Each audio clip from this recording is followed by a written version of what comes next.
요한복음 2장 13절에서 22절 보겠습니다. 유대인의 유월절이 가까운지라 예수께서 예루살렘으로 올라가셨더니 성전 안에서 소와 양과 비둘기 파는 사람들과 돈 바꾸는 사람들이 앉아있는 것을 보시고 노끈으로 채찍을 만드사 양이나 소를 다 성전에서 내쫓으시고 돈 바꾸는 사람들의 돈을 쏟으시며 상을 엎으시고 비둘기 파는 사람들에게 이르시되 이것을 여기서 가져가라. 내 아버지의 집으로 장사하는 집을 만들지 말라 하시니 제자들이 성경 말씀에 주의 전을 삼아는 열심히 나를 삼키리란 것을 기억하더라. 이에 유대인들이 대답하여 예수께 말하기를 내가 이런 일을 행하니 무슨 표적을 우리에게 보이겠느냐. 예수께서 대답하여 이르시되 너희가 이 성전을 헐라 내가 사흘 동안에 일으키리라. 유대인들이 이르되 이 성전은 46년 동안의 지었거늘 내가 3일 동안에 일으키겠느냐 하더라. 그러나 예수는 성전된 자기 육체를 가리켜 말씀하신 것이라. 죽은 자 가운데서 다시 살아나신 후에야 제자들이 말씀하신 것을 기억하고 성경과 예수께서 하신 말씀을 믿었더라. 아멘. 오늘 성경 말씀은 우리가 평상시에 쉽게 생각하는 예수님의 이미지와 많이 달라요. 그렇죠?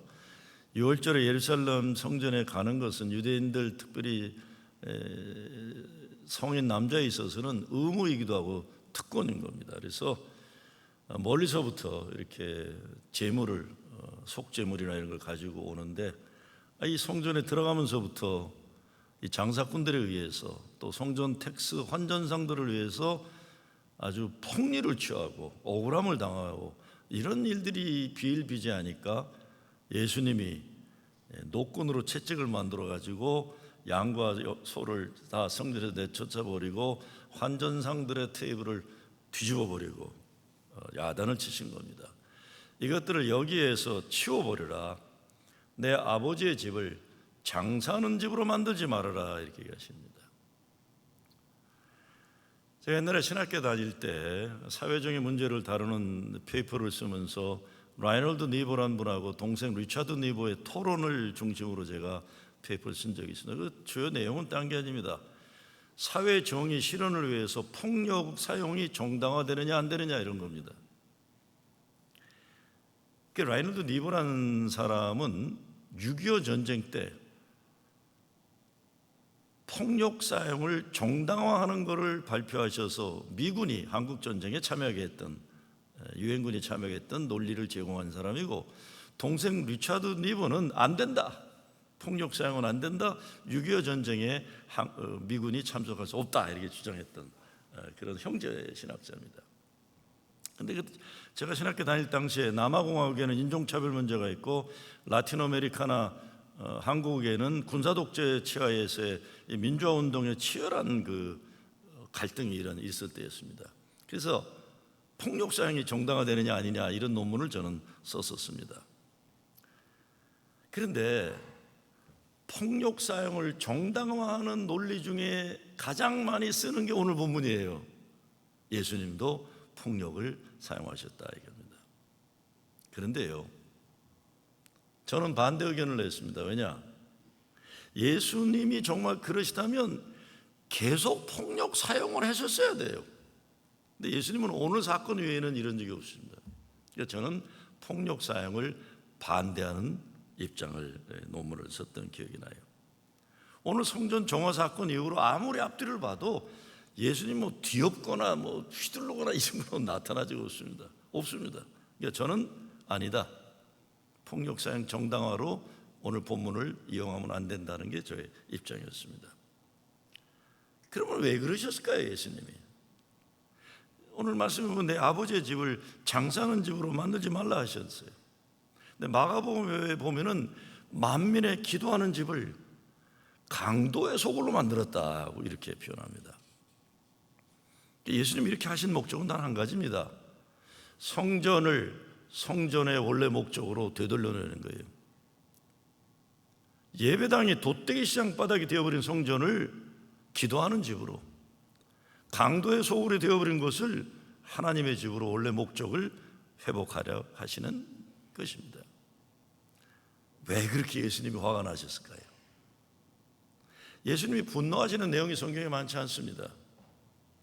예수님이 분노하시는 내용이 한 세 가지 정도 하나는 어린아이들이 예수님께 오는 거를 제자들이 못하게 했을 때, 어린아이들이 부모들이 예수님에게 만져짐을 바래서 애들이 왔을 때 제자들이 저리 가라 그랬을 때 화내셔서요. 그러지 말아라 그랬어요. 그리고는 예수님이 아픈 사람들을 안식일에 고치시는데 그거를 예수님을 모함하는 일에 써먹는 사람들 때문에 그때 분노하셨다고 그랬어요. 그러면서 예수님이 뭐라고 하셨냐면 안식일에 선한 일을 행하는 것과 죽이는 것 어느 것이 옳으냐 이렇게 말씀하신 겁니다. 여러분, 어린아이들이 예수님께 오는 것을 가로막는다는 게 아닙니다. 어린아이들이라면 하나님의 도우심이 없이는 살 수 없는 존재들을 얘기하는 겁니다. 하나님의 도우심이 없이는 살 수 없는 사람들이 예배당에 오는 것, 예수님께 오는 것 막지 말아라. 네? 교회 지도자들이 막으면 안 된다. 왜냐하면 제자들이 막았잖아요. 거기 분노하신 거예요. 또 예수님이 세상에 오신 목적을 얘기하면서 나는 아픈 사람들을 고치러 오셨다고 그랬어요. 죄인들을 용서해 주러 오셨다고 그랬어요. 근데 아픈 사람 고치는 것을 막지 말아라 그랬어요. 막지 말아라. 그리고 오늘 말씀이에요. 모든 신앙에서 가장 중요한 게 예배 드리는 건데, 아버지 하나님께 예배 드리러 오는 순례자들이 예배당에 오는 것을 방해하는 것들에 대해서 분노하신 겁니다.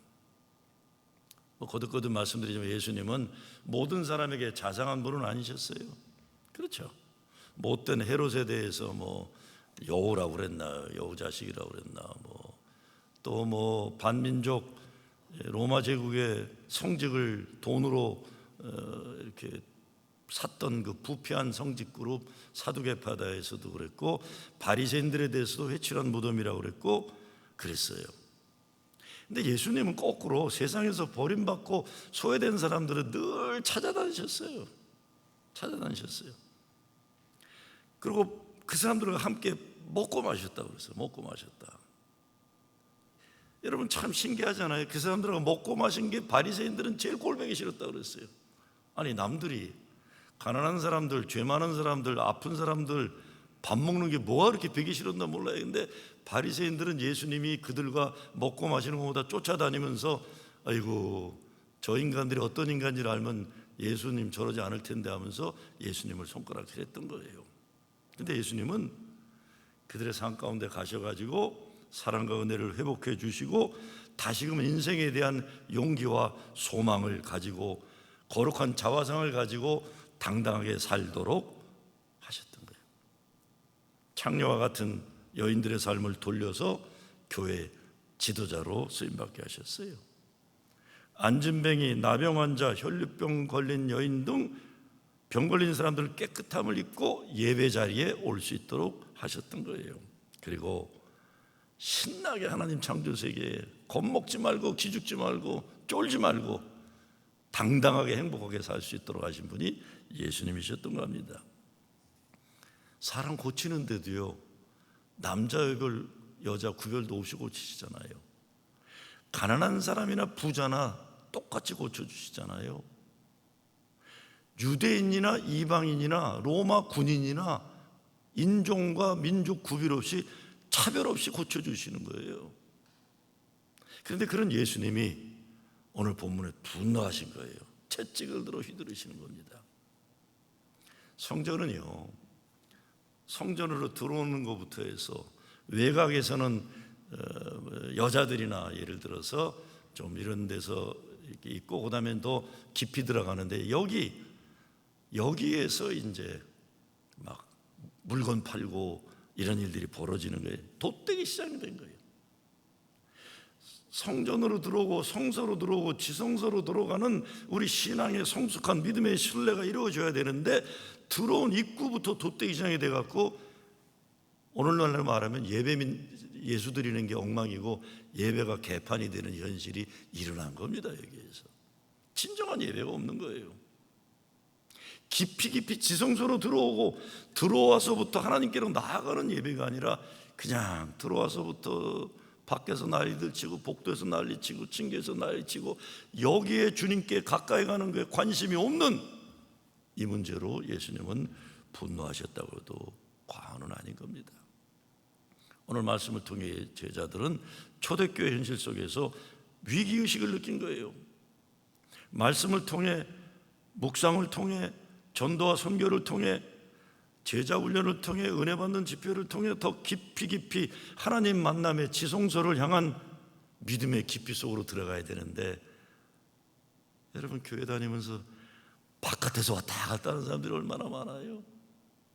예배당 문지방 넘어오지만 예배 드리는 게 아니라 딴 생각들 하고 있는 거예요.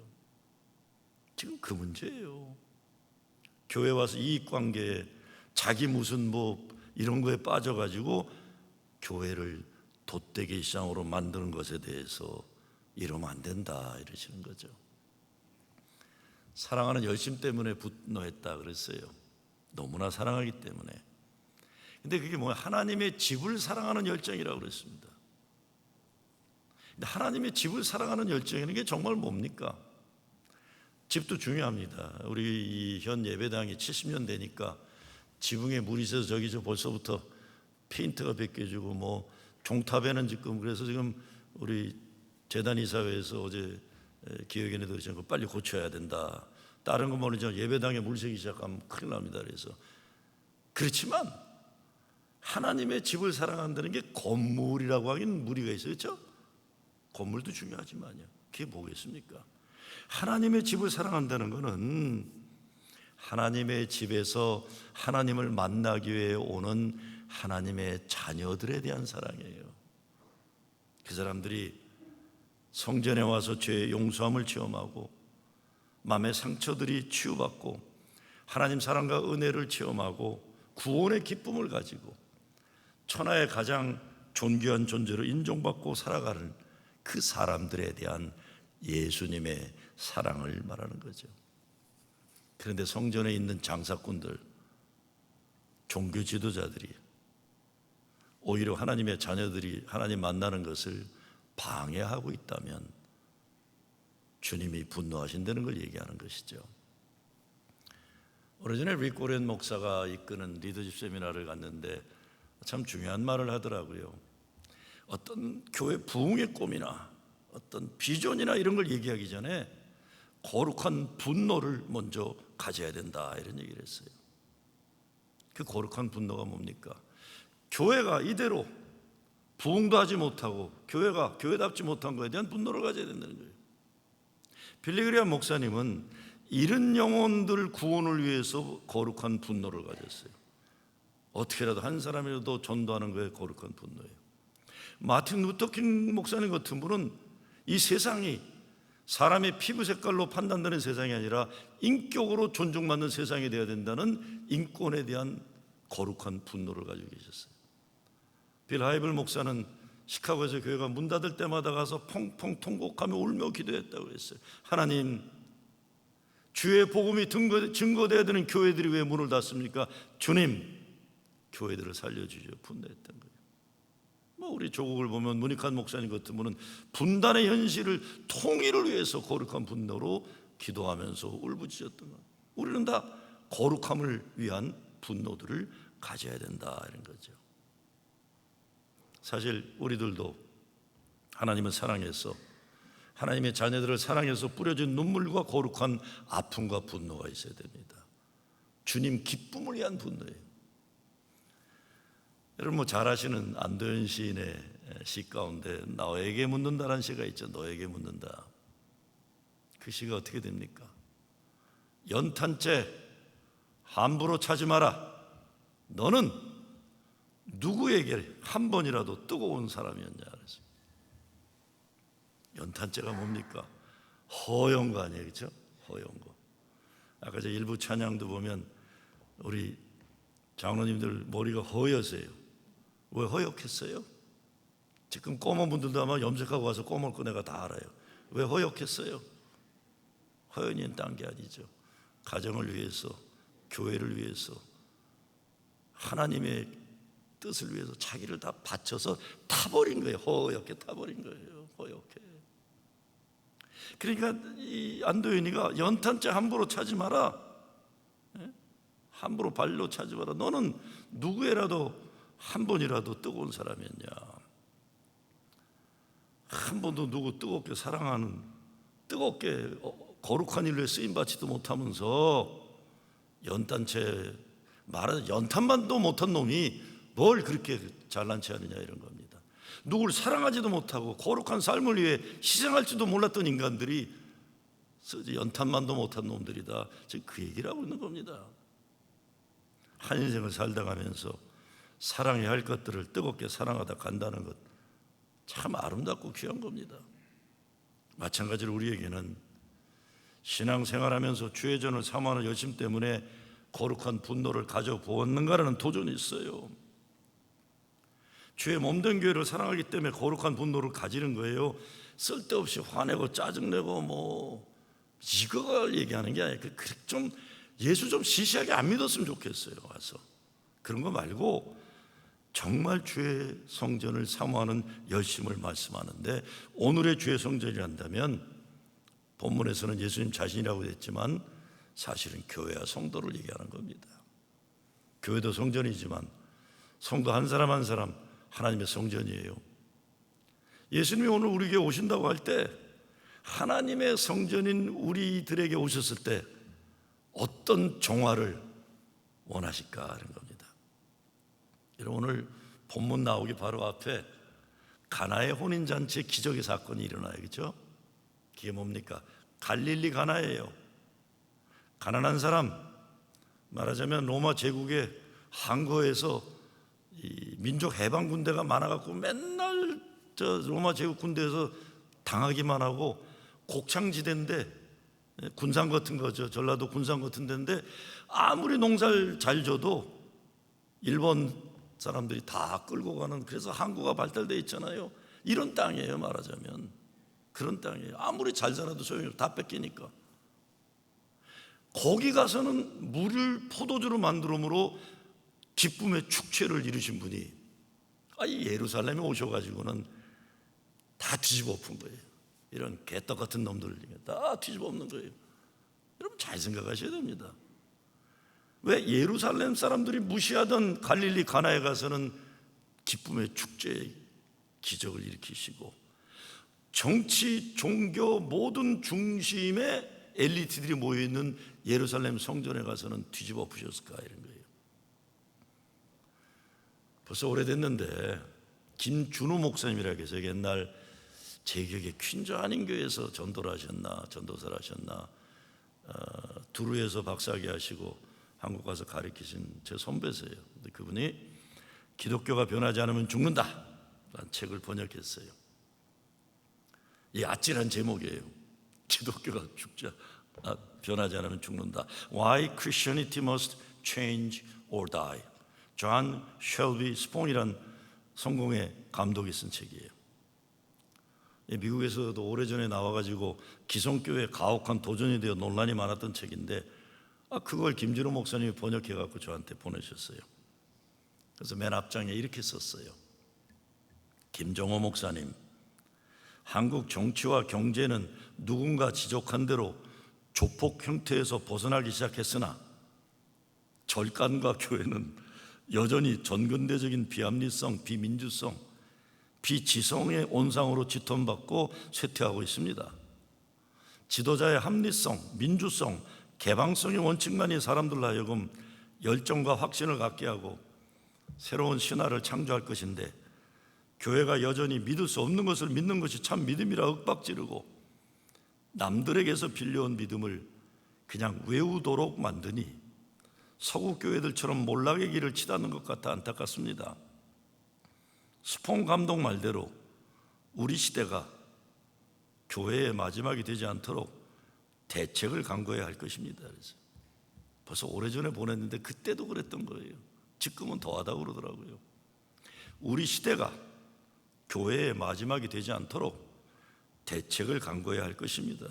말하자면 제 선배가 너 똑바로 해라 하고 보내신 거예요, 저한테. 근데 그분 아시는 분들 계시면 아시지만 대쪽 같은 분이에요. 그분 있으면 불편해요. 너무 대쪽 같다고. 농담도 못하겠고 웬만한 거 재미난 일을 못하게 만드는 그냥 대쪽 같은 분이에요. 그냥 그분이 매사 심각하시고. 근데 위기의식이 얼마나 강하게 담겨 있는지 제가 이 선배 어른 말씀을 내가 좀 깊이 생각해야겠구나. 근데 그 책 서두에 이런 말이 나와요. 21세기는 인류의 생존과 평화를 위한 문명 전환의 마지막 기회가 될 것으로 보인다. 인간 중심주의, 개인 중심주의, 소유 중심주의를 극복하고 생명 중심주의, 우주 중심주의, 존재 중심주의의 패러다임을 전환시키지 않는다면 21세기는 짐승화의 세계가 되고 인류 문명은 파국을 피할 수 없을 것으로 보인다. 그리고 기독교는 이러한 문명 전환의 핵심이 되는 생명에 대한 우주적 각성과 자연에 대한 생태학적 각성, 그리고 사회에 대한 공동체적 각성을 통해 지속 가능한 미래를 보장하는 생명 중심의 가치관과 비전을 제시함으로써 생태계를 향해 출애굽해야 할 과제를 안고 있다. 그러나 한국교회는 양쪽으로 점차 쇠퇴하고 있으며 질적으로는 사회적 신뢰성을 잃어가고 있다. 벌써 20년 전인데도 오늘날 더 발전한 게 없습니다. 아마 제가 무슨 얘기인지 지금 무슨 말인지 못 알아들을 것 같아요. 저도 몇 번 읽고서 알아들었어요. 아주 그냥 농축돼 갖고 풀으려면 시간이 걸려요. 제가 그래서 한국에 얘기했어요. 김준호 목사님한테 얘기해서 책을 좀 10분의 1, 10배로 좀 부풀려서 크게 만들려고. 막 엑기스만 넣으니까 못 알아듣겠는데 분명한 건 딴 게 아니에요. 사람들이 동물처럼 돼가고 있다는 거예요. 짐승화. 가슴 아픈 겁니다. 차는 좋은 차 타고 옷은 좋은 거 입고 먹는 거 좋은지 모르지만 짐승화가 되어가고 있다. 근데 기독교 변하지 않으면 죽는다는 말이 무슨 말이겠습니까? 여러분, 기독교가 어떻게 변합니까? 기독교는 변할 수가 없어요. 기독교가 변해야 되는 게 아니라 제가 변해야 되고 여러분이 변해야 되는 거예요. 그렇죠? 예수 믿는 우리들이 변해야 되는 거지 기독교라는 게 어떻게 변합니까? 기독교라는 건 변할 수 없어요. 저와 여러분이 변해야 되는 거예요. 김정호가 바뀌어야 되고 우리 장로, 권사, 집사들이 바뀌어야 되고 교인들이, 교회도 죽고 결국 우리 그렇지 않으면 다 죽는다는 거예요. 우리가 동물화해야 되거든요. 하나님 거룩한 형상을 가지고 만들어진 인간들이 동물화가 되어가 있다는 것, 사탄막의 영향력에 빠져들어간다는데 여기에서 하나님께로 돌아오는 게 구원이다, 이렇게 얘기하는 것이죠. 내 아버지 집을 장사하는 집으로 만들지 말라. 소와 양을 몰아냈다. 시골에서 가난한 사람들이 벨르는 거예요. 예루살렘 성전에 가서 내가 정성스럽게 준비한 비둘기, 양 이런 거 가지고 가서, 오늘 보니까 예수님이 비둘기를 얘기하셨어요. 그 말은 가난한 사람들이 비둘기, 양만 내도 중산층이고 소는 부자들이에요. 이 비둘기 이거 가져가서 하나님께 제사 제물로 지내면 우리 집안의 죄가 용서받고 하나님이 우리 가문을 축복하시리라고 그걸 가지고 걸어 예루살렘에 왔잖아요. 근데 어떻게 돼요? 예루살렘 종문에서부터 검사원한테 비둘기 빠꾸 이렇게 되는 거예요. 왜 빠꾸 시키겠어요? 자기들이 파는 비둘기 사야라는 겁니다. 그러면 자기들이 파는 비둘기 살려면 양값이나 내고 사야 돼요. 그러니까 가난한 순례자는 울며 돌아갈 수밖에 없어요. 성전 세금을 내야 되는데 여기에 폭리를 취했다고 그랬어요. 환전상이라는 건 세상 돈을 갖다 주면 거기다가 웃돈을 받고 바꿔준다는 거예요. 말하자면 종교적인 조직폭력이에요. 성전의 장사꾼들과 제사장들과 결탁한 야합체가 되어서 종교적인 조폭이 예배당을 지키니까 가난한 신앙인들이 울며 예배당에서 들어오지 못하고 쫓겨났다, 이런 겁니다. 그렇죠? 여러분, 환전상 이런 게 나오는데요, 이게 폭리를 취하고 부당한 이익을 취하는 시스템을 얘기하는 겁니다. 20세기 가장 조직신학의 큰 대가라고 하는 대표적인 인물은 칼 바르트입니다. 칼 바르트가 질문은 뉴욕타임즈 읽고 던지고 답은 성경에서 찾으라 그랬어요.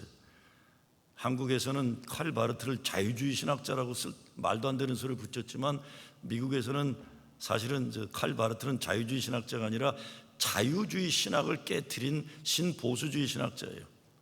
그래서 미국에서 많은 신학자들은 그분을 꼴통 보수주의라고도 몰기까지 했었어요. 근데 칼 바르트는 사람들이 쉽게 이해할 수 없는 대가입니다. 근데 그분이 독일 탄광촌에서 목회를 했어요.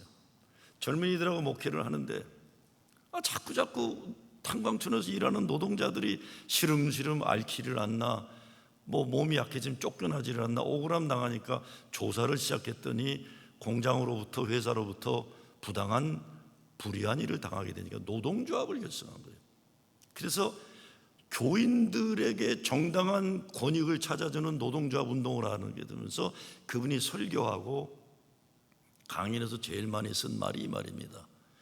진정한 그리스도인은 사회주의자가 되어야 되고, 진정한 사회주의자는 진정한 그리스도인이 되어야 된다는 말입니다. 이런 말 들으면 이 빨갱이 말인가? 우리 한국 사람들은 그냥 그런 말만 하면 이게 색깔론을 얘기해, 그런 뜻이 아닙니다. 진정한 그리스도인은 사회주의자가 되어야 된다는 것은 폭리를 취하고 돈 없는 사람이 억울함 당하는 세상을 두둔하면 안 된다는 거예요. 동시에 사회주의자는 진정한 그리스도인이 된다는 것은 사회혁명을 위해서 예수님이 쓰셨던 방법을 쓰지 않으면 진정한 세상의 변화는 오지 않는다는 말입니다. 굉장히 중요한 얘기죠. 굉장히 중요한 얘기입니다. 근데 이게 무슨 말이겠습니까?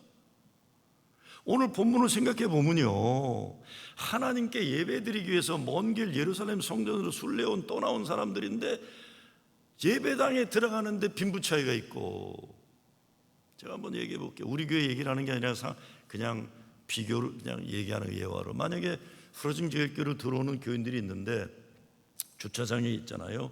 주차위원들이 있잖아요. 아주 좋은 벤츠보다 좋은 게 뭐가 있죠? 벤츠보다 좋은 게 소나타인가? 그러니까 좋은 차가 이렇게 올라오면 어서 오십시오 그러고 좋은데 이렇게 안내를 하고, 혼다차라든가 포드라든가 이런 거 좀 타고 오면 쳐다보지 않는다. 말이 되겠습니까? 그러면 안 된다는 거예요. 진정한 사회주의자가 된다는 건 사람을 돈으로 계산하면 된다. 예배 드리러 오는데 예배위원들이 옷을 멀쩡하게 입고 포마드나 바르고 얼굴이 희멀고 멀쩡해 보이면 생글생글 웃으면서 좋은 자리를 안내하는데 후질구레하고 햇빛에 찌들려 갖고 김이 죽은 깨가 가득한 사람은 거들떠도 안 본다.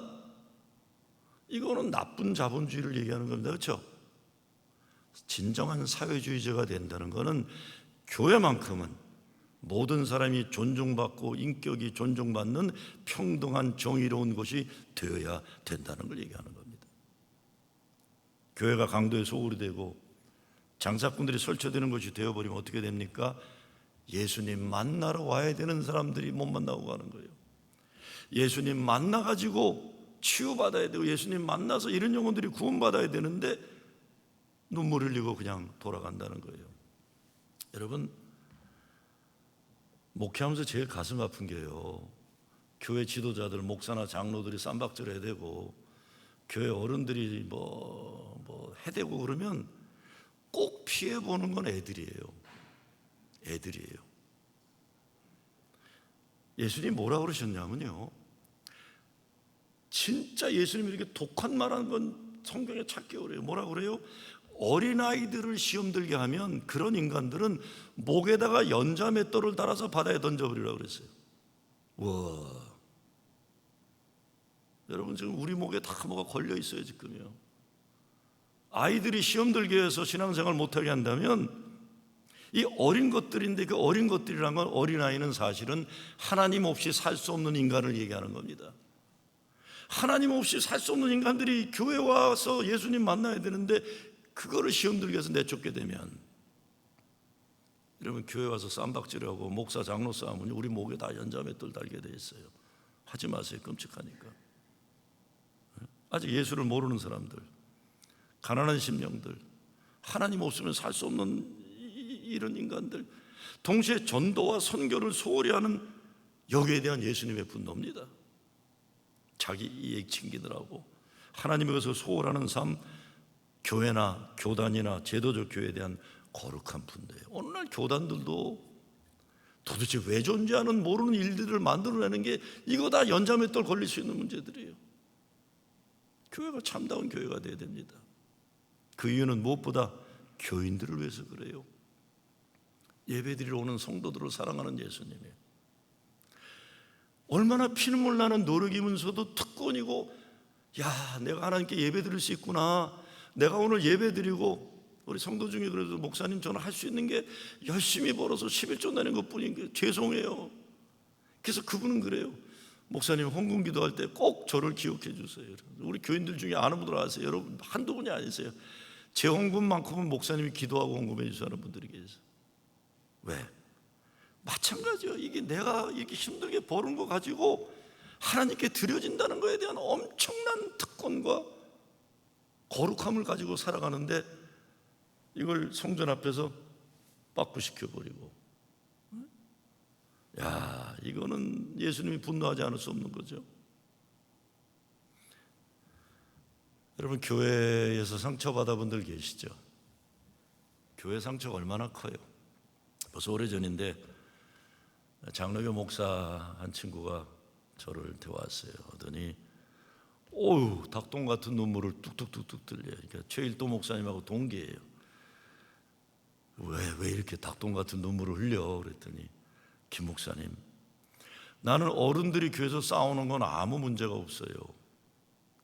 장로님들이 저한테 욕하고 함부로 하는 거 나를 아무리 힘들게도 나는 참아내며 기도하며 견딜 수 있어요. 네, 목사님, 우리 교회 아이들을 보면 가슴이 아픕니다. 그래요. 저 아이들이 우리 교회에서 상처받아서 평생 다시는 교회에 오지 않으면 그 죄를 우리가 어떻게 나중에 하나님 앞에서 용서받을 수 있겠어요? 울어요. 착한 목사이기 때문에 그래요. 그 죄가 목사인 자기에게 하나님 책망을 온다는 두려움이 있을 정도로 목회자의 양심이 살아있는 목사예요. 내가 주님 앞에 갔을 때 네가 목회하면서 어린아이들이 시험대로 교회 떠난 건 네가 어떻게 책임지겠냐 하겠냐는 거예요. 결국 그 친구 이민교회 감당 못하고 지금 남미에 가서 남미 아이들 태권도 가르쳐요. 선교사 가려고 태권도 하더니 갑자기 1단 되고 2단 되더니 막 너무 신나는 거예요. 원래 그냥 한국에서도 신학교, 전국 신학교 대학 축구 시합하면 그 친구 때문에 꼭 1등하고 그랬대요. 그 신학교가요. 얼마나 행복한지 몰라요. 네? 거룩한 분노를 가져야 돼요. 제사장들이나 성전 장사꾼들의 입장에서는 정말 오늘 이 사건 때문에요.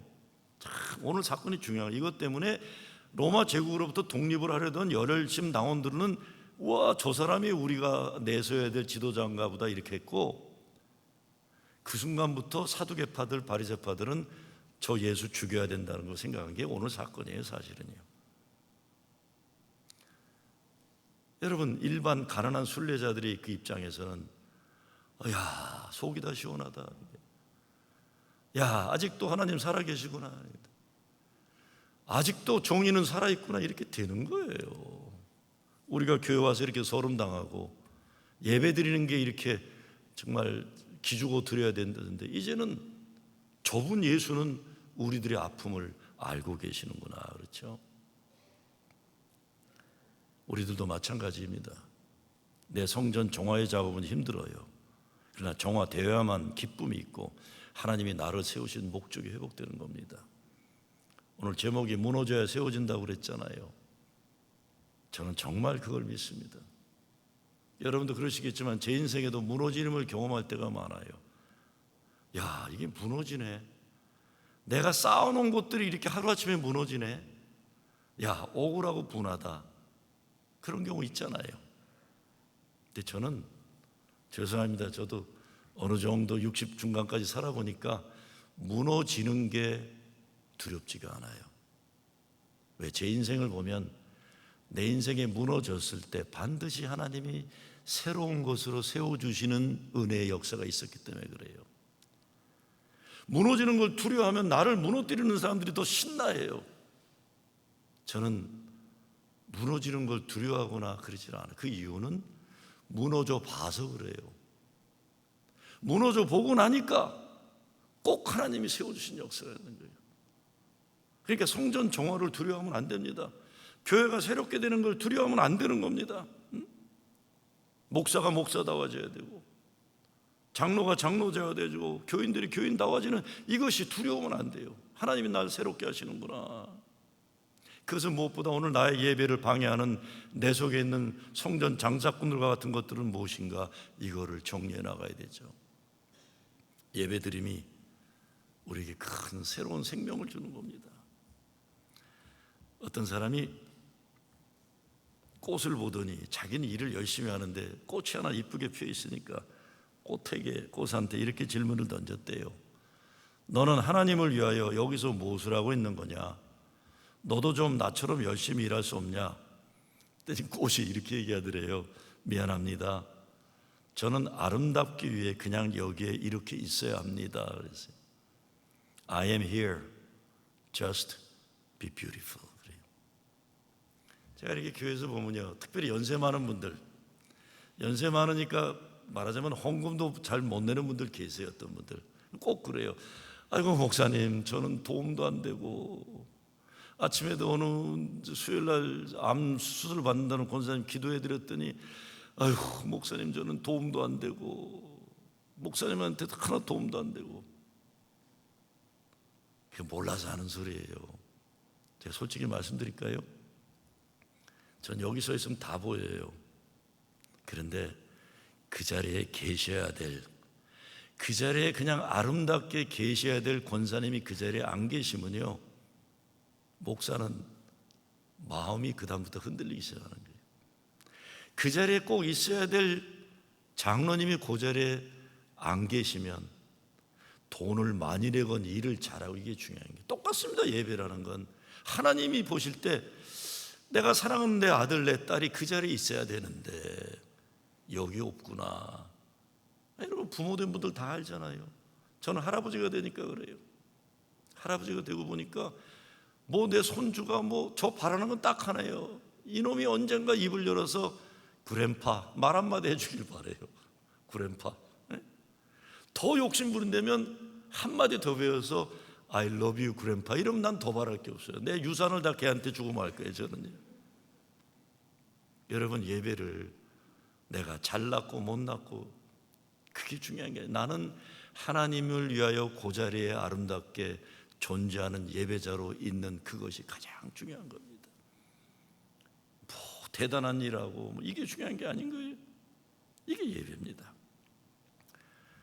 지금 러시아, 카자흐스탄 이쪽에 중앙아시아 감독으로 가 있는 에드워드 헤가이 감독이 원래 여러분도 잘 아시는 우리 카자흐스탄에 가 계신 우리 박 사모님 아들 조나단이 단기 선교 갔다가 1990년대 대학생이었던 에드워드를 예수 믿게 하고 세례받은 거예요. 근데 그 사람이 목사가 되고 감리자가 감독이 된 거예요. 저한테 한번 그러더라고요. 목사님, 처음에 예수 믿을 땐 너무 좋아가지고 예배 드리는 게 감격이 없고 참 좋았는데, 게다가 목사가 되고 나니까 바쁘고, 감리자가 되니까 더 바쁘고, 감독이 되니까 미국도 왔다 가야 되니까 내가 뭐 하는 인간인지 잊어먹기 시작했어요. 목사님, 나 어떡해요? 아이고 얼마나 정말 감독이지만 기특하고 아름다운 저, 그렇죠? 얼마나 솔직해요. 내가 처음 예수 믿었을 때 그 예배의 감격이 사라지고 감리자하고 감독하다가 나는 내가 누구인지조차도 잊어먹게 되었다. 그 말에 거룩한, 이렇게 살면 안 된다는 분노가 속에서 일어나는 거예요. 저와 여러분도 이런 정직한 정화 작업이 시작돼야 됩니다. 나 자신에게 분노할 수 있어야 됩니다. 남의 문제가 아니라 나의 문제예요. 나의 이기적인 삶에 대해 괴로워하고, 나의 교만한 모습에 가슴 아파하고, 나의 위선적인 신앙에 애통해야 되고, 하나님 말씀에 순종하지 못하는 나의 불신앙 때문에 두려워해야 합니다. 결국 이것을 사도 바울은 십자가에 못 박는 나 자신이라고 했어요. 죄를 못 받고 예수로 거듭나는 것이죠. 무너질 것이 있어야 됩니다. 잃어버려야 할 것이 반드시 있어야 됩니다.